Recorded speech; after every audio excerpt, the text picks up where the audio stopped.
అనంతబాబు తల్లి అమ్మ 100 రోజులు మన ప్రభుత్వం ఏర్పడిన 100 రోజుల్లో గంజాయికి చెక్ పెట్టే బాధ్యత నాది.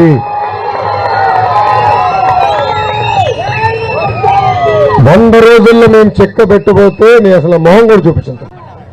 ఏం తల్లి నేను భయపడుతున్నా తల్లి. ఈరోజు నాకు కూడా ఒక అబ్బాయి ఉన్నాడు. ఈరోజు దేవాంశ్ వయసు 9 సంవత్సరాలు. మీలాగా బాధితుల దగ్గర నుంచి చిన్నప్పుడు నాకు కూడా చాలా భయం వస్తుంది, బాధ కలుగుతుంది. ఇదే కానీ నా బిడ్డకు జరిగితే ఎలా ఉంటుంది? నేను అదే ఆలోచిస్తాను. నా బిడ్డకు జరుగుతాను. నేను బ్రహ్మి పదే పదే ఇది మాట్లాడుకుంటాం. ఇదేంటి ఇది గంజాయి ఎక్కడికంటే అక్కడికి వచ్చేసింది. అమ్మ నిన్న కాక మొన్న విశాఖపట్నం తల్లి నిన్న 25,000 కిలోగ్రామ్స్ తల్లి 25,000 కేజీలు ఈ డ్రగ్స్ ని పట్టుకున్నారు తల్లి విశాఖపట్నంలో. బాబు గారు ఉన్నప్పుడు ఏనాడైనా గంజాయి గురించి విన్నామా తల్లి? బాబు గారు ఉన్నప్పుడు ఏనాడైనా గంజాయి మన దరిదాపులు వచ్చేదా తల్లి? బాబు గారు ఏం చేసేవారంటే ఇదంతా ట్రైబల్ ఏరియాలో కొన్ని ప్రాంతాల్లో పండిస్తారు తల్లి. బాబు గారు డ్రోన్లు పెట్టి పంపించి ఎక్కడ పండిస్తున్నారు చూసి పోలీస్ స్పెషల్ పార్టీలు పంపించి మొత్తం తగలబెట్టించాడు తల్లి. బాబు గారు అదే భయపడుతున్నారు. అన్నిటికీ నా దగ్గర పరిష్కారం ఉంది. గంజాయిని ఎట్లా మనం కంట్రోల్ చేయాలి. పంజాబ్లో ఉడతా పంజాబ్ అని సినిమా ఉంది తల్లి, అమెజాన్ ప్రైమ్లో ఉందనుకుంటా. అది చూడాలి ఒకసారి. అంటే ఈ డ్రగ్స్ వల్ల ఎలా ఒక తరం నాశనం అవుతుందని ఆ సినిమా మొత్తం పంజాబ్ గురించి తల్లి. ఈరోజు ఉడతా ఆంధ్రప్రదేశ్ ఒక సినిమా తీస్తుంది. మీలాంటి ఎన్నో మంది కుటుంబాలు తల్లి. నిజంగా మిమ్మల్ని నేను అభినందిస్తున్నా. ధైర్యంగా నుంచి మీరు మాట్లాడారు తల్లి. ఇక్కడ చాలా మంది భయపడుతున్నారు, చెప్పేయడానికి కూడా భయపడుతున్నారు. పక్కన ఏమంటారో అన్న భయంతో బతుకుతున్నాం తల్లి. అది పోవాలి తల్లి సమాజం. ఇది కేవలం కుటుంబానికి సంబంధించింది కాదు, మొత్తం సమాజానికి సంబంధించిన విషయం తల్లి. అందుకే అమ్మా చాలా ముక్కు కంఠంతో చెప్తున్నా, మొదటి 100 రోజుల గంజాయికి నేను చెక్ పెడతాను. రీహాబిలిటేషన్ కేంద్రాలు ఏర్పాటు చేయాలి. గంజాయి ఒక్క నిమిషం, గంజాయి ఆప్తం ఒక్క భాగం, కానీ అది అలవాటైన పిల్లల్ని బయటికి తీసుకొస్తాం ఒక పెద్ద పరీక్ష తల్లి. దానికి రీహాబిలిటేషన్ కేంద్రాలు ఏర్పాటు చేయాలి. అది ప్రభుత్వం చేసే బాధ్యత మేము తీసుకుంటామని ఈ సభాముఖంగా నేను హామీ ఇస్తున్నా తల్లి. ధైర్యం ఉండమ్మా.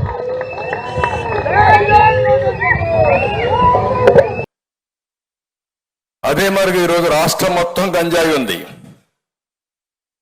డే 1 మనం ఫైట్ చేస్తున్నాం. మనం పోరాడుతూ ఉంటే తెలుగుదేశం పార్టీ ఆఫీసు మీద దాడి చేశారు. నేను 2 రోజులు 48 అవర్స్ ఫాస్టింగ్ చేశాను. మన మీద దాడి చేస్తే మనం ఇచ్చిన కేసు తీసుకోలేదు. మన ఆఫీసుకు వచ్చి డీజీపీ ఆఫీస్ ఎంత దూరం గట్టిగా అరిస్తే డీజీపీకి వినపడొస్తుంది. అక్కడి నుంచి ఆఫీసును దాడి చేసి వీళ్ళు హ్యాపీగా వెళ్ళిపోయే పరిస్థితి వచ్చారు.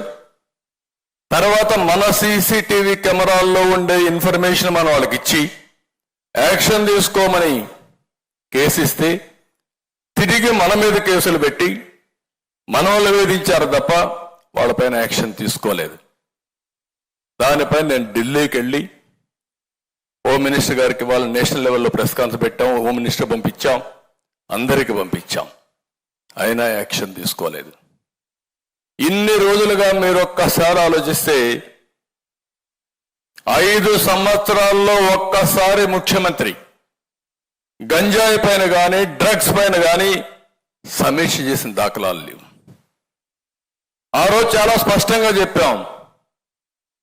ముద్రా పోర్ట్ నుంచి వచ్చింది, విజయవాడ కన్సైన్మెంట్ వచ్చింది, మీ ఎమ్మెల్యే కాకినాడ ఎమ్మెల్యే ఇన్వాల్వ్మెంట్ ఉంది, వీళ్ళందరూ కలిసి చేస్తున్నారు అని ఆ రోజు చెప్పిన తర్వాత ఇంతవరకు ఆ కేసు ఏం చేశారో దాఖలాలు ఉన్నాయని అడుగుతున్నాం. ఇది జవాబుదారీతనం ఉండాల్సిన అవసరం ఉందా లేదని అడుగుతున్నా ఈ ముఖ్యమంత్రిని. బయటకు వచ్చి మాట్లాడేస్తాడు, విషం చిమ్ముతాడు. ఎవరయ్యా ఈ వ్యక్తులు అంటే విదేశాల నుంచి డ్రగ్స్ అందుకున్న వాళ్ళు ఎవరయ్యా అంటే అడ్రస్లు నేను చూస్తే అంతా మనోళ్లే, అంతా బీరకాయ పీసే, అంతా చుట్టరకాలే. మరిదికి చుట్టం, వదినికి చుట్టం, వ్యాపారాలు, భాగస్వామ్యం, వాటాలు అంతా వీళ్ళే. విషం మాత్రం జగన్మోహన్ రెడ్డి గారి మీద. ఎందుకు 45 ఏళ్ల ఇండస్ట్రీ, 14 ఏళ్ల ముఖ్యమంత్రి, 75 ఏళ్ల వయసు, పొలాల్లో రావి చెట్టుకి తాడి చెట్టుకి కూడా వయసు వచ్చింది, కానీ ఎంతో కొంత జనానికి పనికి వచ్చే పనులు చేస్తూ ఉంటాయి. కానీ ఈయన అనుభవం, ఈయన వయసు ఎవరికి ఉపయోగం? ఈ డ్రగ్స్కి ఎవరి మన చుట్టాలు తెచ్చుకోవటం ఏంటి, మన బీరకాయ పీసు తెచ్చుకోవటం ఏంటి, మన వదిన గారి చుట్టాలు ఉండటం ఏంటి, వదిన గారి ఇంట్లో పిల్లలు ఉండటం ఏంటి? ఇక అదృష్టం ఏంటంటే ఒక్కడి పేరు చివరి రెడ్ లేదు, బతికిపోయాం. ఎవడన్నా దురదృష్టవశాత్తు ఒకడు రెడ్డో లేదా ఆడేమన్నా కాపోడో ఏంటి పేరుందని జగన్మోహన్ రెడ్డి అవుట్ మొత్తం. ఈనాడు జ్యోతి. అసలు మీ చుట్టాలు దొరికితేనే, మామూలుగా మీ చుట్టాలు డ్రగ్స్ తెప్పించారంటేనే జగన్మోహన్ రెడ్డి తెప్పించారనే విషయం చెబుతూ ఉంటే, అందుకోసమే ఎలక్షన్ కమిషనర్ గారిని కలిసాం. అయా, దీన్ని లోతుగా విచారణ చేయాలి. తెలుగుదేశం పార్టీ మాకు భయాలు, అనుమానాలు ఉన్నాయి. ఈ రాష్ట్ర ప్రజలకి, వైఎస్ఆర్ కాంగ్రెస్ పార్టీకి ఆందోళనలుగా ఉన్నాయి. బ్రాందీ పంచేటువంటి స్థాయి నుంచి దాటి ఈ రాష్ట్రంలో ఓటు కోసం డ్రగ్స్ ఏమన్నా పంచిపెడతాకి తెచ్చాడా చంద్రబాబు? ఆయన కొడుకు. ఒక్కసారి లోతుగా దీన్ని విచారణ చేయించి త్వరితగతిన దీన్ని అరకట్టండి. ఈ ఓడనకాల మరింకో ఓడ కానీ మరొక మార్గంలో కానీ తెచ్చేటువంటి ప్రయత్నాలు చేసేటువంటి అవకాశాలు మెండుగా ఉన్నాయి. ఎందుకంటే ఇతను తిరిగేదంతా, చేసిన సావాసాలన్నీ కూడా దొంగలతోనే. 5 ఏళ్ళు ముఖ్యమంత్రిగా ఉన్నప్పుడు ఇట్లాగే సింగపూర్ నుంచి ఒక దొంగను తెచ్చి మొత్తం రాచమర్యాదలు చేసి ప్రభుత్వాన్ని అప్పజెప్పేశాడు. కొత్త అల్లుడిలాగా మర్యాదలు చేసేవాడు. అతన్ని అడ్డం పెట్టి ఇవాళ అదే సింగపూర్ మంత్రి జైల్లో ఉన్నాడు. పాపాలు చేశాడు, దోచాడు సింగపూర్ని చెప్పని, తప్పుడు వ్యాపారాలు చేశాడని చెప్పని, లంచాలు తీసుకున్నాడని చెప్పని. కాబట్టి ప్రపంచవ్యాప్తంగా చంద్రబాబు నాయుడు ఎప్పుడు అధికారంలో ఉన్నా ప్రపంచంలో ఏదో ఒక దేశంలో తప్పుడుతనంతో, దొంగతనాలతో, అవినీతి పరులతో, మాఫియా వ్యక్తులతో అంటగాగినటువంటి ఉదాహరణలు కోకొల్లలుగా ఉన్నాయి. కాబట్టి అతనికి ఉన్నటువంటి పరిచయాలలో ఈ రకమైనటువంటి ఇప్పుడు ఈ డ్రగ్స్కు సంబంధించినంత వరకు వచ్చి పడింది అక్కడికి వైజాగ్లో ఒక భారీ సినిమా తరహాలో, సినిమా ఫ్యాక్టరీలో అది బయటకు వచ్చింది, పట్టుబడింది. CBI, central intelligence, central government చెందిన సిబిఐ దాన్ని పట్టుకుంది. ఓ పక్క అది జరుగుతుంటే అసలు వీళ్ళు పెట్టి వాళ్ళు చేస్తున్న ఆరోపణలు పైత్యం ఎక్కడికి పోతుందంటే, సరే సోషల్ మీడియాలో ఎవడో కింద లేయర్లలో ఉండేవాళ్ళు ఏదో చేస్తే ఉంటే పార్టీ అధ్యక్షుడు, ఆ పార్టీ వాళ్ళు పెట్టిన జాతీయ ప్రధాన కార్యదర్శి అతని కొడుకు లోకేష్, వాళ్ళు కూడా ట్వీట్లు పెట్టడం. అసలు చంద్రబాబు నాయుడు ఆయన ముఖ్యమంత్రిగా పనిచేశాడు రాష్ట్రానికి, ఇంతకుముందు చేశాడు. ఈ రాష్ట్రానికి మళ్ళీ కావాలని పగటికలాలు అంటున్నాడు. అతని కొడుకు ఫ్యూచర్లో ఎప్పుడన్నా అయిపోతానేమో అతను పగటికలాలు అంటున్నాడు. ఆ బుద్ధి అన్నా ఉండాలి, కొంత ఇంగితం ఉండాలి కదా. ఏం మాట్లాడుతున్నాము, ఏ స్థాయి వ్యక్తులము, మాట్లాడే ముందు మా స్థాయి కన్నా ఇది సరిపోతుందా, ఫ్యాక్ట్స్ ఏంటి, ఫ్యాక్ట్స్ లేదు మాట్లాడకూడదు అనే కనీస జ్ఞానం, కనీసం ఇంగితం అన్నా ఉండాలిగా. ఇప్పుడు దానికి రిప్లై మేము ఎక్స్ప్లెనేషన్ లాగా ఇచ్చుకోవాలి. ఇప్పుడు అలా జరిగిండేది ఒక, అసలు నిజంగా అది దేశంలోకి వచ్చింటే భయంకరంగా ఉండేది. లక్కీగా ఇంటి రావడము, పట్టుకోవడం అనేది ఒక పెద్ద రిలీఫ్ స్టేట్కే కాదు, దేశానికి కూడా. అంత భారీ ఎత్తున వచ్చిందంటే అది ఎక్కడికి టార్గెట్ పెట్టుకున్నారో, ఎవరు పెట్టుకున్నారో అని అనుకుంటే, ఇప్పుడు వీళ్ళే అరిచే అరుపులు చూస్తుంటే వీళ్ళే ఉన్నారేమో అనిపిస్తుంది.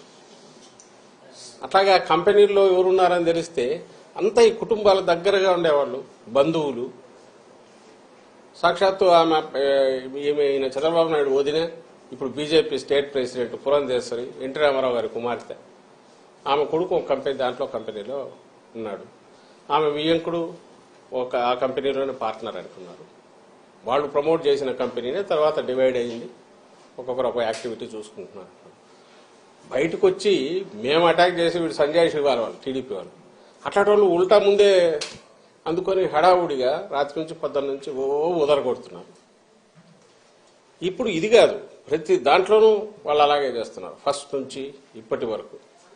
ఇది మళ్ళీ ఎన్నికలకు పోతున్న సమయంలో దీన్ని తీసుకొచ్చేసి మా మీద బండ వేస్తే మేము ఇది చేయాలి. ఇది ఖచ్చితంగా మేము అనుమానించేది ఇది ఒక పెద్ద రిలీఫ్ దొరకడం అనేది. అదే గన ఊహించలేకపోతున్నాం. అది గన తప్పించుకొని బయటకు వచ్చింటే ఇది ఖచ్చితంగా టీడీపీకి సంబంధించిన నాయకుల రోల్ ఉందని గట్టిగా అనుమానిస్తున్నాం. మామూలుగా అయితే రిలీఫ్ ఫీల్ అయ్యేవాళ్ళం. అయితే వాళ్ళ ఉలికిపాటు చూస్తుంటే, వాళ్ళు దాన్ని తెచ్చి మా మీద వేయాలని చూస్తుంటే, ప్రభుత్వం మీద వేయాలని చూస్తుంటే, వైఎస్ఆర్ కాంగ్రెస్ పార్టీ మీద నింద వేయాలని చూస్తుంటే ఇప్పుడు అనిపిస్తుంది వీళ్ళు తప్పించుకోవడానికే మా మీద నింద వేస్తున్నారని. దీని వెనక ఖచ్చితంగా చంద్రబాబు నాయుడు, ఆయన కొడుకు, ఆయన వదిన, పురంధేశ్వరి, వాళ్లకు సంబంధించిన వాళ్ళు, ఆ గ్యాంగ్ ఎవరో ఉన్నారనేది గట్టిగా అనుమానిస్తున్నాం. ఆ మేరకు కన్సర్న్డ్ ఏజెన్సీస్ కూడా మేము పిటిషన్లు పెడుతున్నాం. ఐ థింక్ సిబిఐ యాంగిల్లో కూడా చూడాలని మేము భావిస్తున్నాం. ఇప్పుడు ఆపరేషన్ లేకుండానే మోకాళ్లకు ప్లాస్మా ట్రీట్మెంట్. మీ ఆర్థోపెడిక్ సమస్యలన్నిటికీ రోబోటిక్ టెక్నాలజీ ద్వారా తక్కువ ఖర్చుతో శాశ్వత పరిష్కారం. Free consultation. ప్రతి ట్రీట్మెంట్ పై 20% డిస్కౌంట్. ఈ ఆఫర్ కొద్ది రోజులు మాత్రమే. త్వరపడండి. V9 hospitals 9281465842.